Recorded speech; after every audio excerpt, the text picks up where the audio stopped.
না এখানে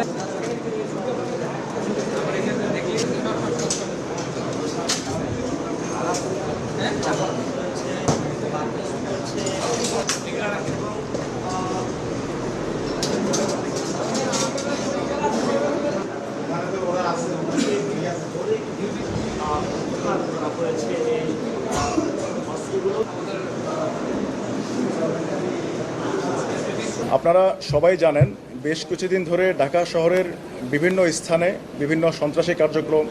হচ্ছে, বিশেষ করে ছিনতাই, চাঁদাবাজি এবং বিভিন্ন কিশোর গ্যাংয়ের শোডাউন হচ্ছে এবং আমরা